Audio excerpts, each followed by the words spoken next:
Hello नमस्ते, कैसे हैं आप सभी। आई होप सभी अच्छे ही होंगे। तो after very long time I am on my YouTube channel, but अब कोशिश यही रहेगी कि मैं कंटिन्यूसली अपने जो लेक्चर्स हैं वो यूट्यूब पर अपलोड करूँ। तो बिना किसी देरी के हम आज पढ़ने वाले हैं वैदिक सभ्यता के बारे में।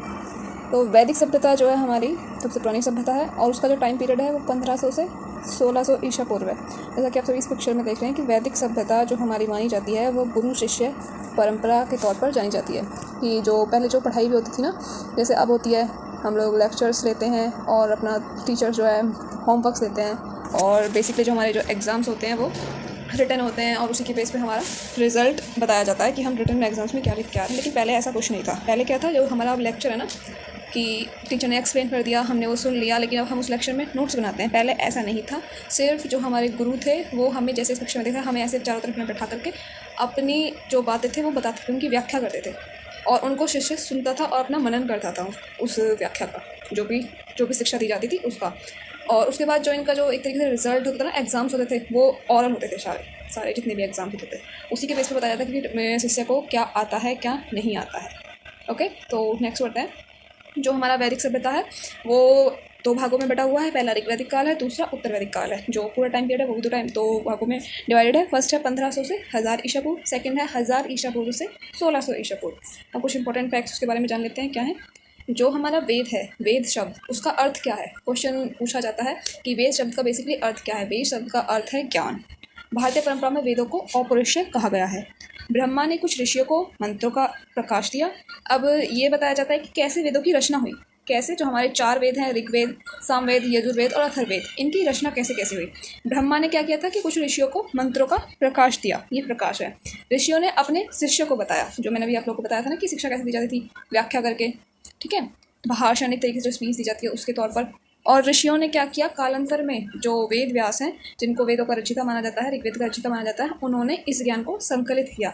बेसिकली इन्होंने क्या किया, इन्होंने लिख करके ये चीज़ हमें आगे आने वाली जनरेशन के लिए ये एक वेद हमें दे दिया कि हम कि प्राचीन काल में क्या था, कैसे था, क्या नहीं था, सब कुछ इसमें वर्णन है। इस कारण वेदों को श्रुति भी कहा जाता है। बेसिकली श्रुति क्या होता है, हमारा श्रुति होता है जिसको हम सुनकर, जिसका हमें ज्ञान सुनकर प्राप्त होता है। ऋग्वैदिक काल 1500 से 1000 ईसा पूर्व, जो हम पहले भी देख चुके हैं। ऋग्वेद, यजुर्वेद, सामवेद को वेद त्रयी कहा जाता है। जो हमारे प्राचीनतम वेद हैं, 4 वेदों में से ये 3 हैं, ये ऋग्वेद, यजुर्वेद और सामवेद, जिन्हें हम वेद त्रयी कहते हैं। जो अथर्ववेद है उसको बाद में जोड़ा गया था। ऋग्वेद में 10 मंडल तथा 128 सूक्त हैं। ठीक है, ये तो एक बेसिक सी नॉलेज सभी को पता होगी। नेक्स्ट देखते हैं हम कि ऋग्वेद के मंडलों में कौन कौन सी बातें वर्णित की गई हैं और कौन इनके रचयिता हैं। ये क्वेश्चंस में ज़रूर पूछा जाता है। द्वितीय मंडल में पूछा, जिसके रचयिता हैं ग्रत्समद भार्गव, और तृतीय के हैं रचयिता हमारे विश्वामित्र, जो कि जिसमें गायत्री मंत्र का भी उल्लेख किया गया है।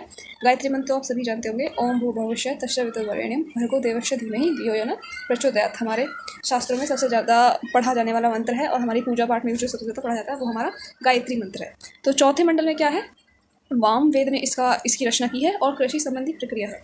5वां मंडल, उसमें इसकी रचना किसने की है, अत्रि ने। और छठे की भारद्वाज ने की है।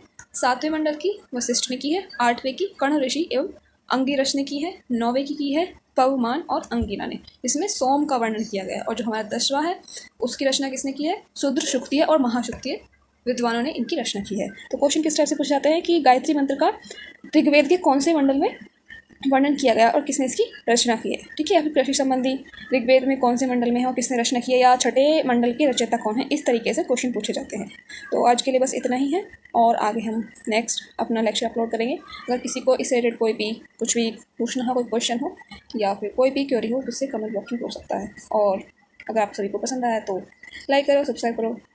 बस जो एक यूट्यूबर की वीडियो की कहानी होती है वो कर देना। नहीं पसंद आया तो मत करना, सिंपल सी बात है। Okay, bye bye, take care everyone.